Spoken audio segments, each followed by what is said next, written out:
Assalamualaikum warahmatullahi wabarakatuh. Salam sejahtera bagi kita semua. Pada kesempatan kali ini, di sini kami akan mempresentasikan mengenai perencanaan TPA di Kota Makassar. Nah, di sini kami dari kelompok 2. Berikut adalah anggota kelompok dari kelompok 2. Yang pertama adalah Muhammad Ikhwan Habib, NRP 38. Kemudian ada Selma Hamidah Pratiwi, NRP 41. Kemudian ada Rizky Medi Prasetyo, NRP 44. Kemudian ada Sagita Eka Hardiani, NRP 45. Dan Elsa Rafelia Hartanti, NRP 53.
Nah, yang pertama, pada perencanaan TPA ini kami menghitung proyeksi penduduk terlebih dahulu, terutama proyeksi penduduk untuk Kota Makassar. Nah, dalam penentuan proyeksi penduduk terdapat 3 metode ya. Yang pertama ada metode geometri, yang kedua ada metode least square, dan yang ketiga adalah metode aritmatika.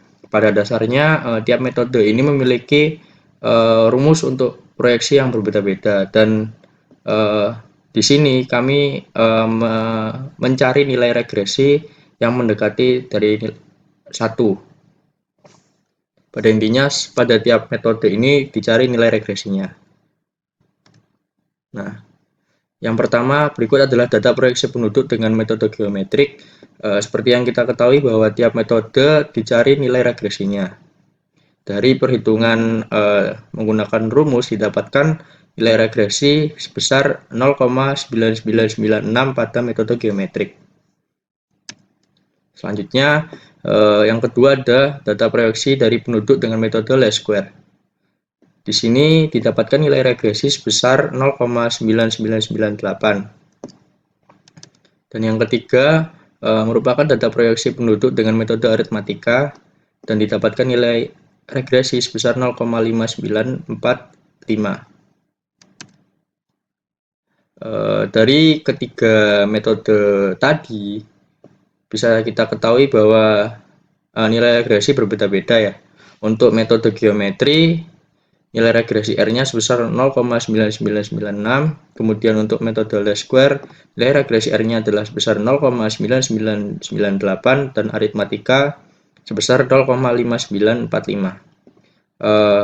Pada awal tadi saya juga sudah menjelaskan mengenai pemilihan dari metode, yakni dengan nilai R yang terbesar atau mendekati 1, sehingga dalam kasus ini kami menentukan proyeksi penduduk dengan menggunakan metode least square, yakni dengan regresi sebesar 0,9998.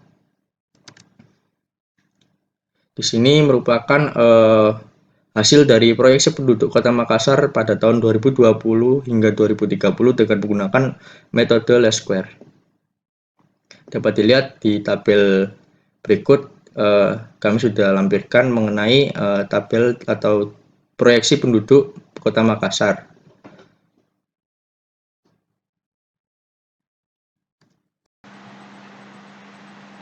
Yang kedua yaitu perhitungan timbulan sampah. Jadi, perhitungan timbulan sampah ini digunakan untuk menentukan kapasitas landfill yang harus disediakan untuk memproses limbah padat yang diterima setiap harinya. Data awal perhitungan yaitu data timbulan sampah Kota Makassar tahun 2020 yaitu sekitar 363.800,57 ton per tahun. Data timbulan sampah per harinya yaitu sekitar 0,644 kg per hari per orang selama 1 hari. Selanjutnya yaitu tabel perhitungan kebutuhan luas lahan yang telah diperoleh. Timbulan sampah yang dihasilkan pada tahun ke-0 yaitu sekitar 1.008.810 dengan sampah yang terkompaksi yaitu sekitar 1.345 meter kubik per hari atau 490.954 meter kubik per tahun. Selanjutnya untuk cover material ini dihasilkan dari volume limbah padat terkompaksi dikalikan dengan persentase cover, di mana persentase cover ini memiliki nilai antara 20-25% dan dipilih nilai 25% sebagai persen cover yang digunakan. Volume cover material yang dihasilkan pada tahun ke-0 yaitu 269 meter kubik per hari atau 98.191 meter kubik per tahun. Sampah kondisi stabil yang dihasilkan yaitu 614 meter kubik per tahun. Untuk volume sanitary landfill didapatkan dari volume cover material ditambahkan dengan volume limbah stabil atau sampah kondisi stabil, dan didapatkan nilai 98.805 meter kubik. Untuk fill area yang didapatkan yaitu 9.880. Untuk freeport yang dihasilkan yaitu 1.976 dan total area yang dihasilkan yaitu 11.857. Untuk kebutuhan penutupan akhir didapatkan dari luas area penimbunan dikalikan dengan ketebalan final cover, didapatkan nilai 9.880 meter kubik. Ketebalan final cover diasumsikan 1 meter karena direncanakan setelah TPA masa beroperasinya habis, lahan akan ditanami dengan pohon-pohon besar dan difungsikan sebagai taman kota. Selanjutnya yaitu ada fasilitas dan prasarana. Untuk menentukan fasilitas, beberapa persiapan yang dilakukan yaitu sebagai berikut. Yang pertama ada pemilihan lokasi, kedua ada survei dan pengukuran lahan, ketiga ada perencanaan, keempat ada pembebasan lahan, yang kelima ada pemberian izin, dan yang terakhir ada sosialisasi kepada masyarakat. Kemudian untuk infrastruktur, TPA ini harus memenuhi persyaratan sebagai berikut. Yang pertama yaitu memiliki fasilitas pengendalian pencemaran air. Yang kedua, memiliki fasilitas untuk kontrol bau dan gas. Yang terakhir, yaitu memiliki bangunan untuk keselamatan dan kebersihan pekerja.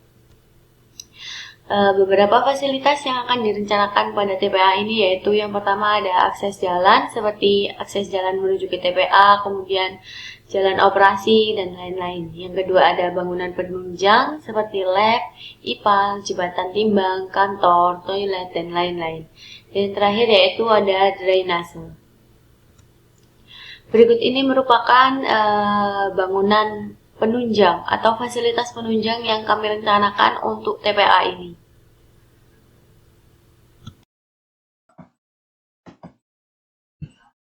Baik, selanjutnya saya akan menjelaskan mengenai perhitungan penimbunan trench area.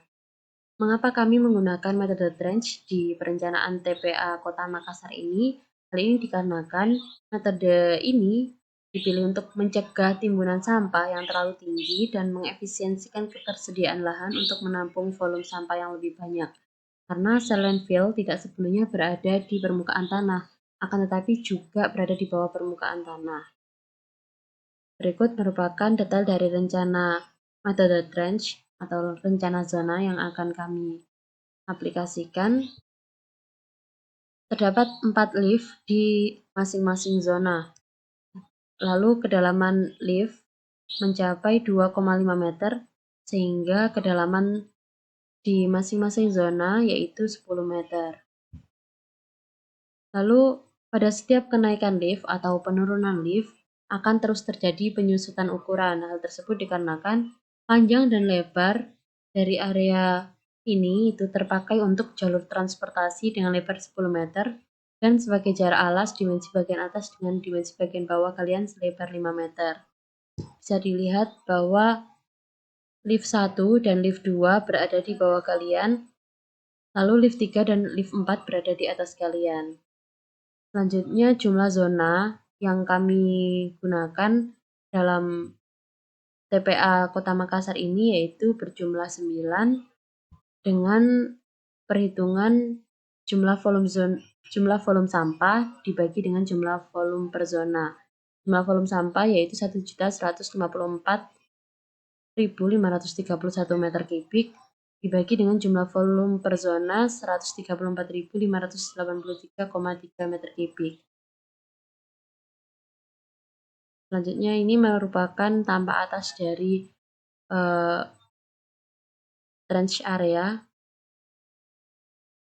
Ini merupakan tampak dari lift 3 dan lift 4 yang berada di atas kalian.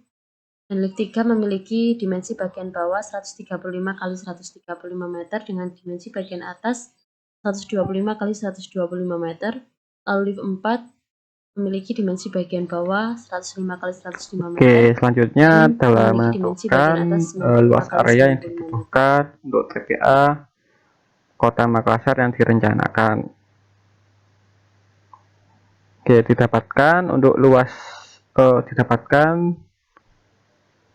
direncanakan pada TPA Makassar ini terdapat 9 zona dengan luas masing-masing zonanya yaitu 18.125 meter persegi, sehingga dari 9 zona tadi luas total zona untuk landfillnya sendiri adalah sekitar 16,4 hektar.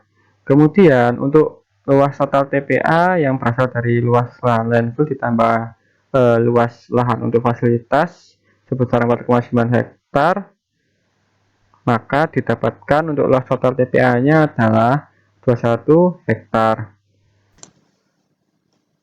Selanjutnya dalam perencanaan TPA ini kami juga menghitung mengenai air lindi dan produksi gas. Dalam poin ini untuk menghitung air lindi terdapat kriteria perhitungan air lindi atau prasyarat untuk perhitungan air lindi. Dalam prasyarat tersebut terdapat beberapa data yang harus diketahui, seperti densitas sampah terkompaksi, kemudian densitas tanah penutup, kemudian kebutuhan tanah penutup, kadar air dalam sampah, dan data penunjang lainnya. Dapat dilihat di sini, berikut adalah tabel dari produksi lindi per tahunnya. Jadi dalam perencanaan ini kami menghitung produksi dari air lindi yang dihasilkan, dan perhitungan produksi air lindi dicantumkan langkah-langkahnya pada laporan yang telah kami buat, dan berikut adalah tabel dari hasil produksi air lindi yang telah kami hitung.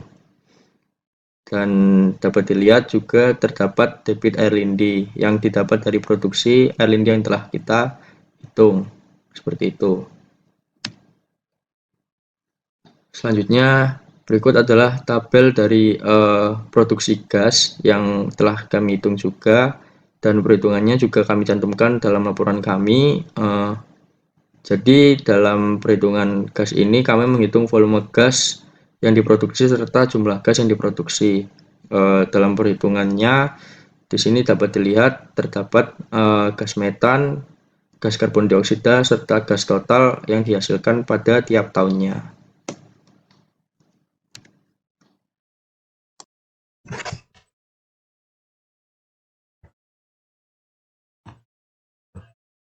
Pada slide ini saya akan menjelaskan mengenai perhitungan kebutuhan pipa Vengas dan pipa air lindi.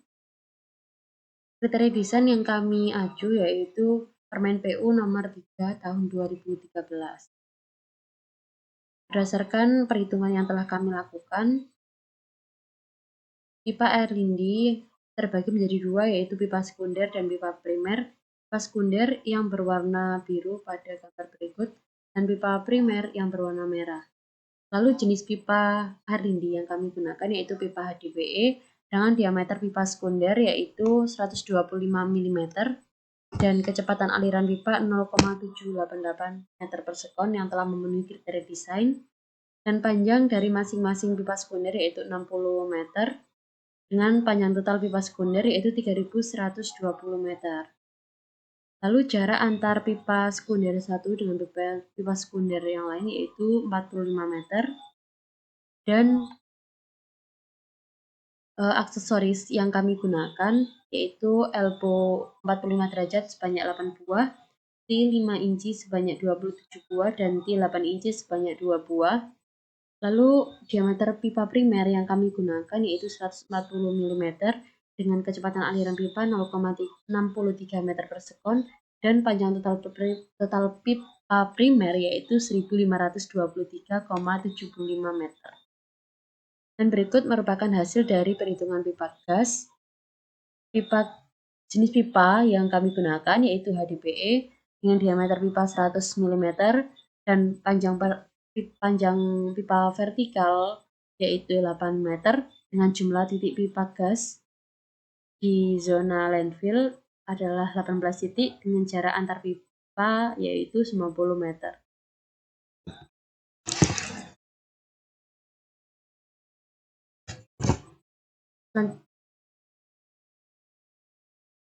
Selanjutnya yaitu menentukan unit pengolahan air lindi, dan berdasarkan lampiran Peraturan Menteri Pekerjaan Umum Republik Indonesia nomor 3/PRT/M/2013, unit pengolahan air lindi yang kami gunakan yaitu sumur pengumpul, kolam anaerobik, dan kolam fakultatif. Dari ketiga unit pengolahan ini sudah efektif untuk meremoval parameter yang telah melampaui baku mutu di efluen pengolahan air lindi. Dengan dimensi sumur pengumpul yaitu 33 kali 33 meter, lalu dimensi kolam anaerobik yaitu 68,8 meter, dan dimensi kolam fakultatif yaitu 78,4 meter. Selanjutnya yaitu menentukan drainase TPA. Setelah menentukan jalur drainase, kemudian menghitung debit dan freeboard dan lain-lain, kami rencanakan bentuk drainase yaitu persegi dengan tinggi muka air 1 meter, kemudian ada jagaan 0,5 meter, kemudian ada lebar drainase yaitu 2 meter, dan ketebalan dinding 15 cm.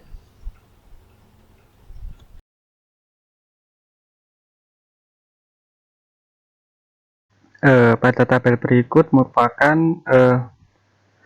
perhitungan mengenai volume timbulan sampah. Karena untuk menentukan kebutuhan sel, kita harus mengetahui kebutuhan dari volume timbulan sampah itu sendiri. Nah, volume timbulan sampah ini dapat dihitung jika kita telah mengetahui jumlah sampah dalam ton per tahun dan volume sampah yang terkompaksi. Untuk lebih jelasnya, contohnya perhitungan pada tahun ke-1, volume sampah yang terkompaksi adalah 490954 meter kubik per tahun. Untuk menentukan volume cover material dapat ditentukan dengan mengkalikan volume sampah terkompaksi dengan 0,2 sehingga didapatkan volume cover materialnya adalah 98.191 meter kubik. Untuk volume sampah stabilnya dapat dicari dengan menggunakan rumus jumlah sampah dibagi dengan densitas stabilisasi, sehingga untuk volume sampah stabil pada tahun ke-1 didapatkan volume sebesar 614 meter kubik. Lalu kemudian untuk volume timbulannya sendiri berasal dari volume cover material ditambahkan dengan volume sampah stabil, sehingga didapatkan volume timbulan sebesar 98.805 meter kubik. Oke. Kemudian berikut ini merupakan data dari ketersediaan volume sel. Untuk lebih jelasnya, contohnya jika kita ingin menentukan kebutuhan sel pada tahun pertama, diketahui volume timbunannya adalah 98.805 meter kubik. Untuk volume sel satunya berasal dari total lift 1, lift 2, lift 3, lift 4 yang totalnya adalah 134.583,33 meter kubik. Nah, untuk sisa volume sel yang terpakai didapatkan dengan cara volume sel 1 dikurangi dengan volume timbunan, sehingga didapatkan sisa dari volume sel 1 adalah 35.779 meter kubik. Jadi pada tahun ke-0 dipakai hanya satu sel, karena kapasitas sel 1 dengan 4 lift sudah dapat menampung sampah pada tahun tersebut. Lalu kemudian untuk contoh perhitungan tahun ke-1-nya, jika volume timbunannya adalah 10.035 meter kubik, sedangkan untuk volume sel 2-nya adalah 134.583,33 meter kubik. Untuk sisa volume satunya 35.779 meter kubik dari tahun ke-0 tadi. Kemudian untuk sisa volume sel terpakai didapatkan dari akumulasi dari volume sel 2 ditambah sisa volume sel 1 tadi, sehingga kapasitas dari volume sel 2 meningkat karena masih adanya sisa dari volume 1 yang dari tahun ke-0 tadi, kemudian dikurangi timbunan pada tahun pertama yaitu sebesar 10.035 meter kubik, sehingga pada tahun ke-1 dipakai sisa sel 1 dan sel 2 sebagian. Selanjutnya yaitu penentuan RAP dan BOQ.